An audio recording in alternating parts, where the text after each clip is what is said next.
there, I'm Lucille Greeff and I am one of the partners in Aephoria.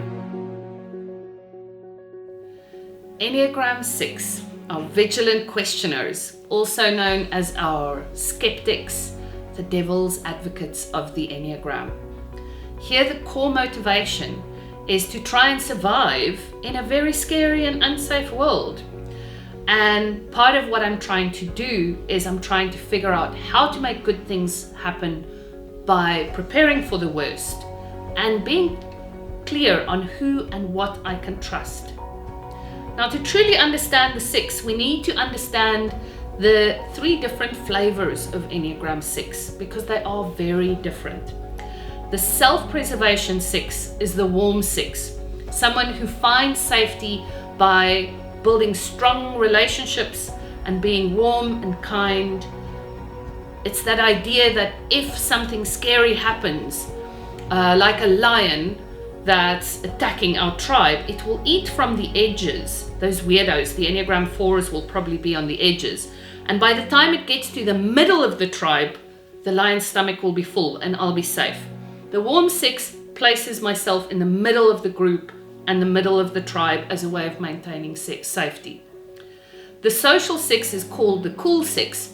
Here I believe that I can be safe and create safety if I follow the rules and stick to the structures of belief and the policies and the things that are out there in the world as objective measures of what is safe and unsafe. This might be my religion, it might be a belief in a certain way of showing up in the world, it might be health and safety procedures, who knows? But I'm orientating myself towards some external framework that gives me certainty and allows me to navigate my life. Then you get the hot-blooded 6s. These are the people that say the only way to be safe is to truly trust yourself. You can't trust anyone else. So I'm going to be the one that creates certainty and safety for myself by moving towards some of the dangers out there, ready, armed, ready to wrestle with it.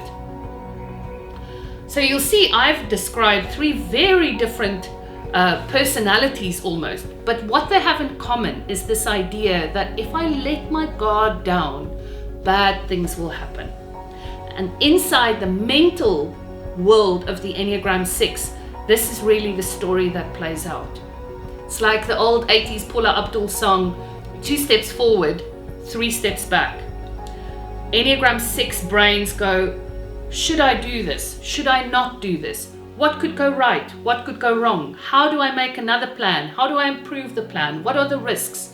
So it's like a mental chatter inside my head that's constantly serving my desire to create good outcomes and to avoid risk and bad things happening.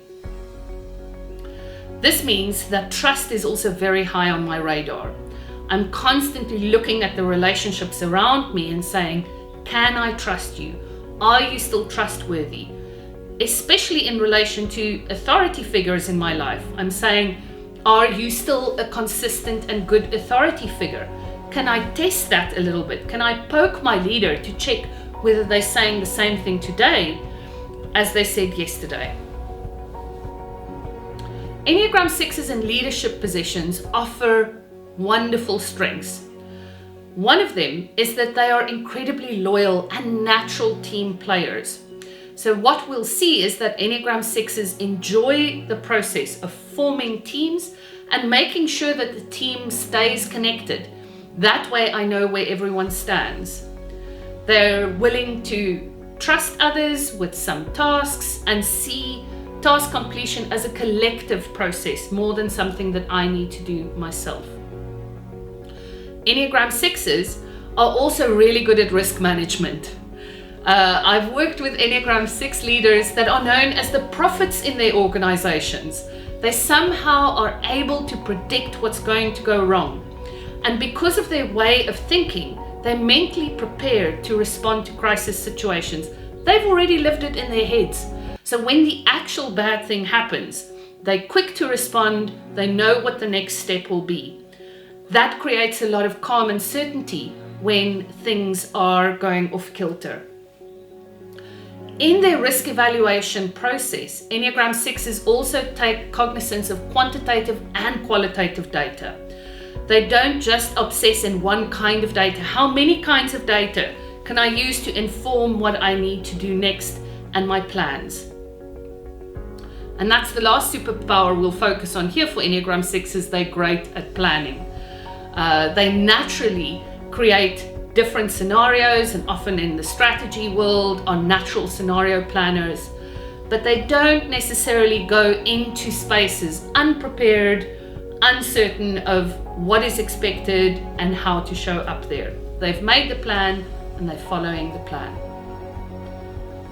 If we look at the development opportunities for Enneagram 6s, there is really something about the internal task of finding my own calm center that's incredibly important.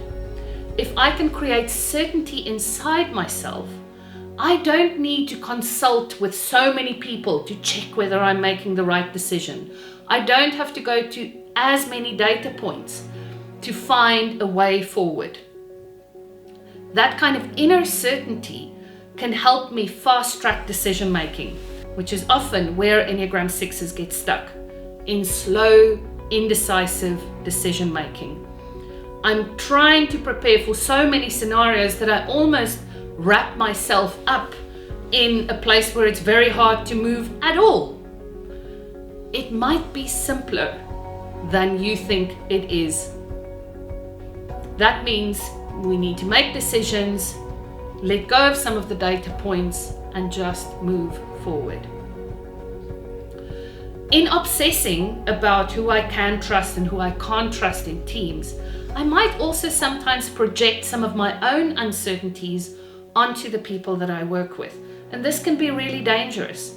I might think that they're not feeling that comfortable with the decision, where actually, if I just pull it back a bit, I might realize that I'm not comfortable with the decision. So be careful of those projections, Enneagram 6s. Pull them back, see if it's actually something that's happening for you that you're placing on them out there.